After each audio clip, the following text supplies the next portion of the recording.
ഇതാണ് isle of മാനിലെ electric tram. അപ്പോൾ നമ്മളിന്ന് പോകുന്നത് ഇവിടുത്തെ ഉയരം കൂടിയ ഒരു മൗണ്ടെയിൻ കാണാനാണ്. അതിൻ്റെ പേരാണ് സ്നേഫെൽ മൗണ്ടെയിൻ. സ്നേഫെൽ എന്ന പേര് വന്നത് നോസ് എന്ന് പറയുന്ന ഒരു ലാംഗ്വേജിൽ നിന്നാണ്. അതിൻ്റെ മീനിങ് സ്നോ മൗണ്ടെയിൻ എന്നാണ്. അപ്പോൾ ഇതിൻ്റെ ഹൈറ്റ് എത്രയാണെന്നറിയോ? 2036 ഫീറ്റാണ് ഇതിൻ്റെ ഹൈറ്റ്. നിങ്ങളിവിടെ ഐൽ ഓഫ് മാനിൽ വരുമ്പോൾ ഗോ എക്സ്പ്ലോർ കാർഡ് വാങ്ങിക്കാൻ മറക്കരുത്. ഒരു സിംഗിൾ പേയ്മെൻറ്റ് കൊടുത്താൽ സെപ്പറേറ്റ് ടിക്കറ്റ് ഒന്നും വാങ്ങേണ്ട കാര്യമൊന്നുമില്ല. Just hop on and go. ഇത് കയ്യിലുണ്ടെങ്കിൽ നിങ്ങൾക്ക് അൺലിമിറ്റഡ് ആയിട്ട് ബസ്സിലും ഇലക്ട്രിക് ട്രാമിലും സ്റ്റീം ട്രെയിനിലും ട്രാവൽ ചെയ്യാം.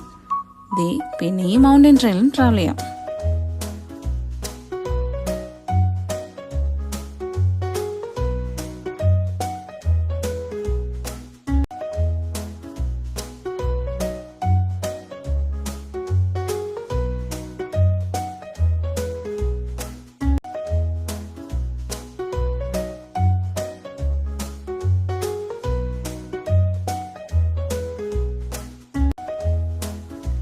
ലാക്സി എന്ന ഗ്രാമത്തിൽ നിന്നാണ് അടുത്ത യാത്ര. ഇവിടെ നിന്ന് ഒരു 30 മിനിറ്റ് വേണ്ടി വരും സ്നേഫെല്ലിലെത്താൻ. ഈ കാണുന്നതാണ് ലാക്സി വീൽ. ഇതിനെപ്പറ്റി എൻ്റെ അടുത്ത വീഡിയോയിൽ പറയാം. അപ്പോൾ നമ്മൾ സ്നേഫെൽ മൗണ്ടെയിനിൽ എത്തിയിരിക്കുകയാണ്. ഇതിൻ്റെ ഇൻട്രസ്റ്റിംഗ് ആൻഡ് യുണീക്ക് ഫാക്റ്റ് എന്താണെന്നറിയോ? ഇവിടെ കാലാവസ്ഥ ക്ലിയർ ആയാൽ 6 രാജ്യങ്ങൾ കാണാമെന്ന് പറയുന്നു. അത് ഏതൊക്കെയാണെന്നല്ലേ? England, Scotland, Ireland, Wales, Isle of മാൻ.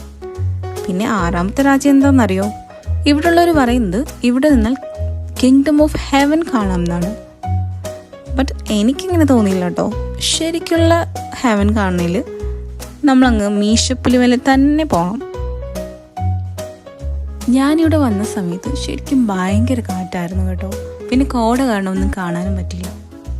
അപ്പോൾ ഇതാണ് ഈ ദ്വീപിലെ ഏറ്റവും ഉയരം കൂടിയ മൗണ്ടെയിൻ, സ്നേഫെൽ മൗണ്ടെയിൻ.